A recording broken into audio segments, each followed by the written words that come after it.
Tu viens d'arriver en France après un regroupement familial et tu te sens complètement perdu. Personne ne t'explique clairement quoi faire et dans quel ordre. Si c'est ton cas, reste bien jusqu'à la fin de cette vidéo parce qu'aujourd'hui, je vais t'expliquer toutes les démarches essentielles à faire dès ton arrivée en France, étape par étape, simplement et sans prise de tête. N'oublie pas de t'abonner et de liker la vidéo. Ça m'aide énormément pour faire grandir la chaîne.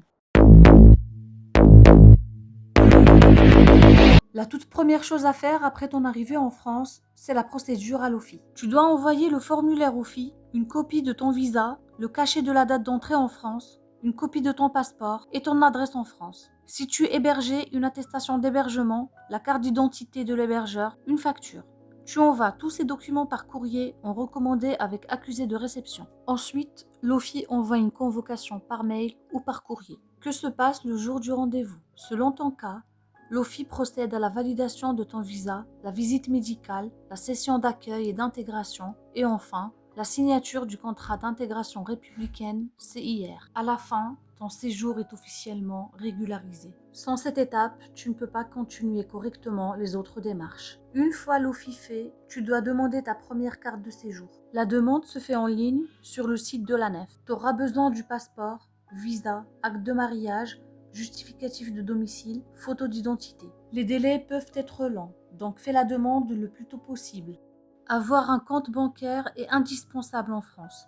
Pour l'ouverture de compte bancaire, ces documents sont généralement demandés. Carte de séjour au récépissé, justificatif de domicile et un passeport. Tu peux aller dans une banque classique ou une banque en ligne. On arrive maintenant à la carte vitale. Tu dois t'inscrire à la CPAM. Pour compléter ton dossier, tu dois fournir la carte de séjour ou le récépissé, l'acte de naissance traduit en français, un RIB, un justificatif de domicile et le formulaire. Tu envoies ton dossier par courrier simple ou tu le déposes à la sécu de ta commune. Au début, tu auras un numéro provisoire, puis une carte vitale définitive. Si tu n'as pas de revenus ou revenus insuffisants, tu peux demander la CSS. Elle permet d'avoir les soins gratuits. Par contre, si tu travailles et tu gagnes correctement ta vie, tu devras souscrire à une mutuelle santé. Certaines entreprises en proposent une automatiquement. Renseigne-toi auprès de ton employeur. La CAF est très important pour les aides. Tu peux avoir droit à l'aide au logement qui est l'APL, les allocations familiales si tu as des enfants de moins de 18 ans et d'autres aides selon ta situation.